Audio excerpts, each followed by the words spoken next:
जमीयत उलेमाए हिंद के अध्यक्ष मौलाना महमूद असद मदनी जिहाद की बातों के बीच उन्होंने एक नया नफरती फॉर्मूला बताया है कि स्कूलों में जिहाद की पढ़ाई होनी चाहिए।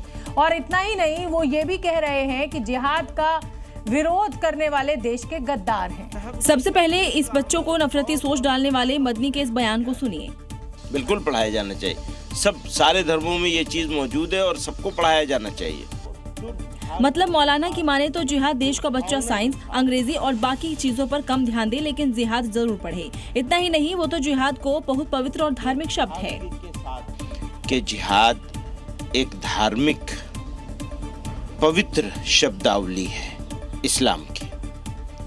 अब अगर किसी को इस्लाम के साथ दुश्मनी है तो वो शौक से कहे। वहीं मौलाना के बयान पर बीजेपी का भी बयान सामने आया और पलटवार करते हुए कहा कि देश संविधान से चलता है। भारत संविधान से चलता है। भारत में जिहाद जो करेगा कानून उसे नहीं बख्शेगा। वक्फ संशोधन अधिनियम 2025 के मुताबिक 5 दिसंबर तक वक्फ संपत्तियों को उम्मीद पोर्टल पर ऑनलाइन दर्ज कराना अनिवार्य होगा। पंजीकरण की रफ्तार बेहद धीमी है, जिसके कारण मुस्लिम संगठन सरकार से समय सीमा बढ़ाने की अब मांग कर रहे हैं। अब इस पन्ने पर लिखे शब्दों पर जरा गौर फरमाइए। साफ साफ लिखा है उम्मीद पोर्टल पर रजिस्ट्रेशन के लिए कौन कौन से डॉक्यूमेंट चाहिए। और अब नीचे की लाइन को पढ़िए जिसमें लिखा है कि रजिस्ट्रेशन की आखिरी तारीख 5 दिसंबर 2025 है। मतलब साफ है कि अब रजिस्ट्रेशन में 48 घंटे से भी कम का समय बचा है। देश में कुल 8 लाख वक्फ संपत्तियां हैं। वक्फ संशोधन अधिनियम 2025 के अनुसार यदि कोई संपत्ति समय सीमा में उम्मीद पोर्टल पर दर्ज नहीं की जाती तो उसे वक्फ ट्रिब्यूनल, फिर हाई कोर्ट और सुप्रीम कोर्ट का सहारा लेना पड़ेगा। वक्फ ट्रिब्यूनल ने भी स्पष्ट कर दिया है कि जो संपत्तियां पोर्टल पर दर्ज नहीं होंगी उनके मुकदमे सीधे खारिज कर दिए जाएंगे।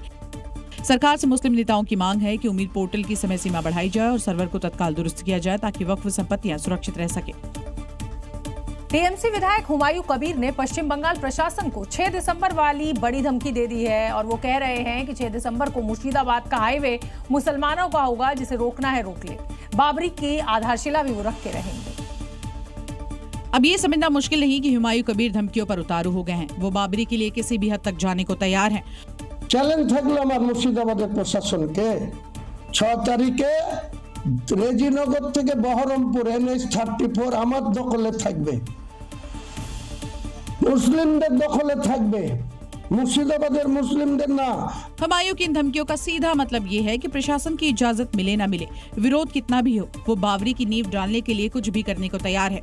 और यही वजह है कि अब खुली धमकी दे रहे हैं। इस तरह के भड़काऊ भाषा के बावजूद कई सारे मुस्लिम नेता मस्जिद बनाने के लिए हुमायूं का समर्थन भी कर रहे हैं। तो लोग इस पर आपत्ति कर रहे हैं। आपत्ति नहीं करनी चाहिए। अगर इस देश के अंदर मंदिर बन सकता है तो मस्जिद बनने में क्या आपत्ति है?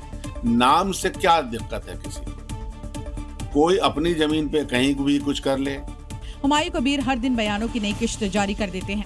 ऐसे में अब ये देखने वाली बात है कि 6 दिसंबर को हुमायूं कबीर क्या करने वाले हैं और क्या उनके भड़काऊ बयानों पर बंगाल सरकार कोई एक्शन लेगी या फिर हुमायूं का बाबरी कार्यक्रम प्लान पूरी तरह से जारी रहेगा। 6 दिसंबर के पहले बाबरी पर देश में पारा हाई है। देश के पहले प्रधानमंत्री पंडित नेहरू को लेकर दिए रक्षा मंत्री राजनाथ सिंह के बयान पर अब सियासत गर्मा गई है। कांग्रेस अब रक्षा मंत्री से सबूत मांग रही है, क्योंकि कार्यक्रम में रक्षा मंत्री राजनाथ सिंह ने बाबरी विवाद में पूर्व पीएम पंडित नेहरू का नाम जोड़ दिया। राजनाथ सिंह के मुताबिक जवाहरलाल नेहरू बाबरी मस्जिद को सार्वजनिक धन से बनाना चाहते थे, लेकिन सरदार वल्लभ भाई पटेल ने इस योजना को सफल नहीं होने दिया। पंडित जवाहरलाल नेहरू बाबरी मस्जिद के मुद्दे पर सरकारी खजाने से पैसा खर्च करने की बात जब उन्होंने छेड़ी थी, सरकारी खजाने से पैसा खर्च करके बाबरी मस्जिद बनवाई जानी चाहिए, उसका भी विरोध यदि किसी ने किया था तो गुजराती माँ की कोख से पैदा हुए सरदार वल्लभ भाई पटेल ने ही किया था। मेरे बहन भाई, राजनाथ सिंह के इस बयान ने संसद के शीतकालीन सत्र में गर्मागर्म बहस छेड़ दी है और इतिहास बन चुकी बाबरी का जिन फिर बाहर आ गया है। हम इतना कहना चाहते हैं कि आज दोनों इस दुनिया में नहीं, कम से कम उनका नाम लेकर झूठ बोलने का पाप मत करिए। पंडित नेहरू कांग्रेस के स्तंभ है और राजनाथ सिंह के इस बयान के बाद कांग्रेस मोर्चा खोल चुकी है। अब देखना यह है कि विवाद किस करवट बैठता है।